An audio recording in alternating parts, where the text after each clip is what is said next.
1 lakh sales in 1 month series day 1. இன்னைக்கு நமக்கு டோட்டலாக 6 சேல்ஸ் வந்து நடந்திருக்குங்க. ஸோ இதில் பார்த்தீங்கன்னா 2 கஸ்டமர் வந்து ஆன்லைன் கஸ்டமர், மீதி இருக்க கஸ்டமர் வந்து ஆஃப்லைன் நம்ம ஷாப்பில் விசிட் பண்ண கஸ்டமர். ஸோ இதில் ஆன்லைன் கஸ்டமரை ஃபஸ்ட்டாக பார்த்தீங்கன்னா ப்ரீத்திங் டெடி வந்து நம்மகிட்ட ஆர்டர் பண்ணியிருந்தாங்க. ஸோ இவங்க பார்த்தீங்கன்னா சேம் டேலே டிஸ்பேச் பண்ணி நெக்ஸ்ட் டேவே அவங்களுக்கு வந்து போய் சேர மாதிரி கேட்டிருந்தாரு. அந்த ஒரு கஸ்டமர் ரெக்வஸ்ட் பண்ண மாதிரி அவருக்கு பிடிச்ச கலர்லேயே நம்ம சேம் டேலே நம்ம டிஸ்பேச் பண்ணிட்டோம்.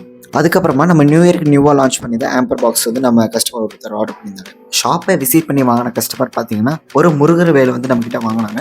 அதுக்கப்புறம் பார்த்தீங்கன்னா பொதட்டூர்பேட் இந்த ஒரு ஊர்லேருந்து மேஜிக் மெட்டை வந்து நமக்கு ஆர்டர் பண்ணியிருந்தாங்க. அவரோட ஆர்டரையும் நம்ம ரெடி பண்ணி அவருக்கும் நம்ம டிஸ்பேச் பண்ணிட்டோம். ஸோ அதுக்கப்புறமா நம்ம பேஜில் வந்து பாண்டா லேம்ப்ஸ் ஆஃபர் போயிட்டு இருக்கு இல்லையா, ஸோ அந்த ஒரு ப்ராடக்ட்டை நம்ம கஸ்டமர் வந்து பர்ச்சேஸ் பண்ணிக்கிறாங்க.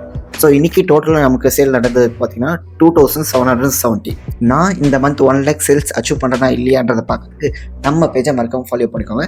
அதே மாதிரி உங்களுக்கு ஏதாச்சும் கிஃப்ட்டு தேவைப்பட்டால் என்னோட நம்பர் காண்டாக்ட் பண்ணி நீங்கள் தாராளமாக பர்ச்சேஸ் பண்ணிக்கலாம்.